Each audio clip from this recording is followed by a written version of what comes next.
บร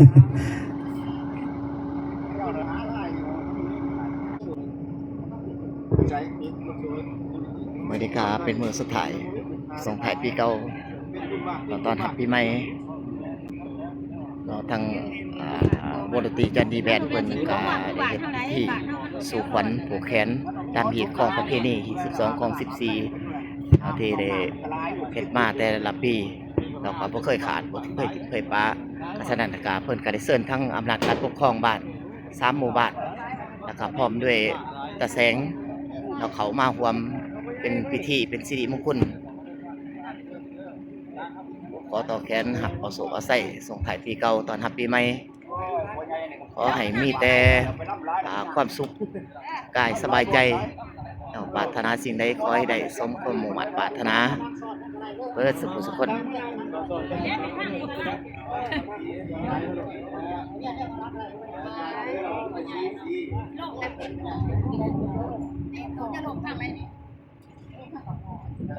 มื้อนี้เพิ่นก็ยังงับตอนอยู่เด้อเนาะตั้งแขกพี่แขกน้องเฮาอยากมาม่วนมาซื่นกันเด็กๆน้อยๆเพราะว่ารอบแรกนี่เพิ่นก็สิได้ปิด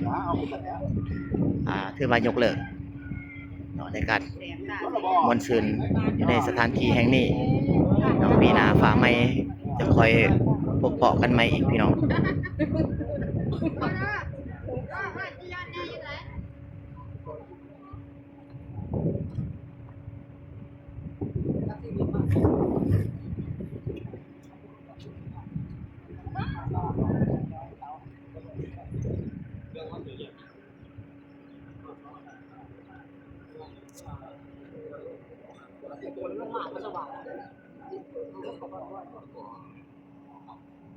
เอาลงว่าดิพาไปดิใส่ดิ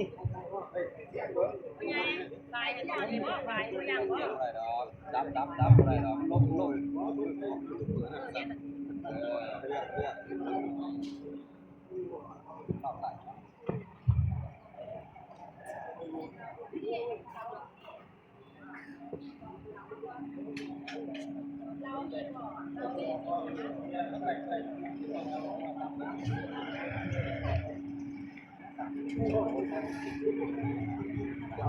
อาตัวดึงออกได้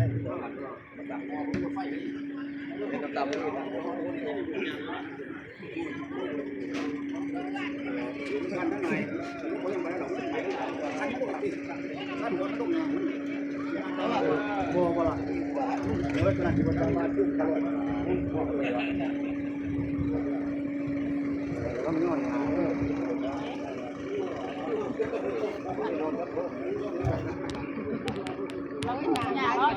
ว้ายเจ้าเห็นยังบ่ได้เนาะมันก็ต้องนอนได้เลยไม่ได้ตัวไม่ขายนี่มันเป็นเย็นมากนะเข้าไปขายไปสิได้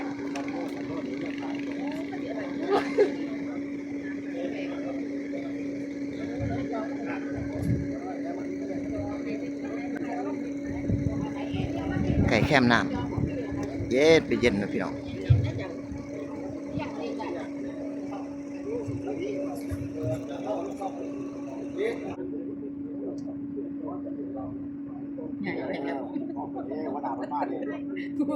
อย่า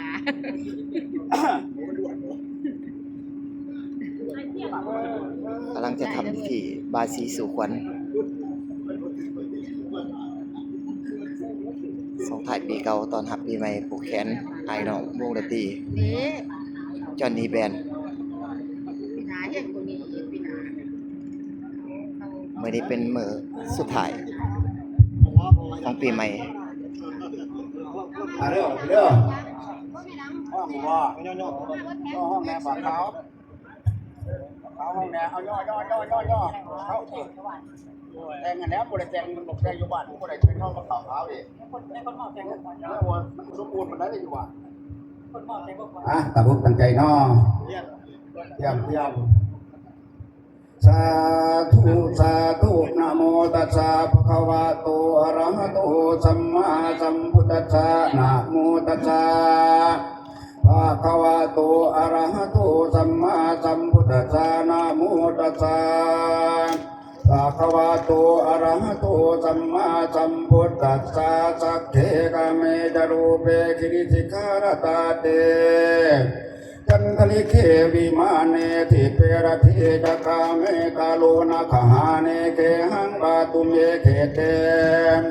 อุมมาจยันตุเทวาตระคาลวิสเมยขาคันทพนาคาติสันตาสันติเกยังมุนิวะลาวัจนังสาทโวเมสุนันตุ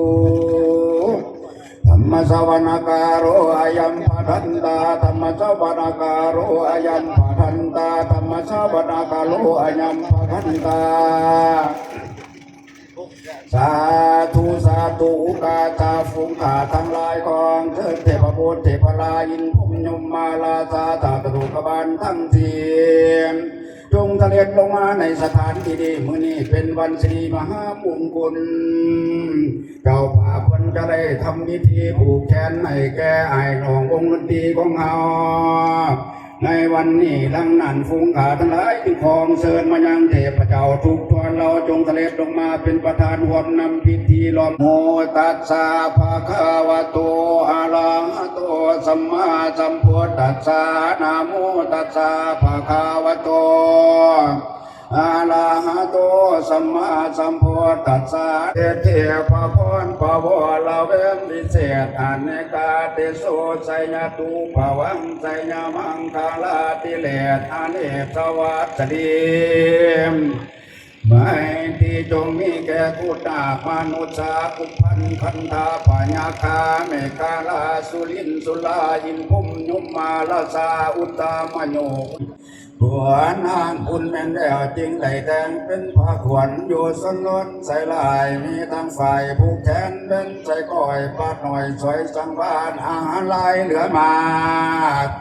สาพระพ่อมีทุกสิ่งทุกอันมีดีเลื่อนแล้วปอดเต่าแก้วจริงเป็นรัตนาเอาอาจารย์ผู้สลัดมาทั้งอาจคุณควา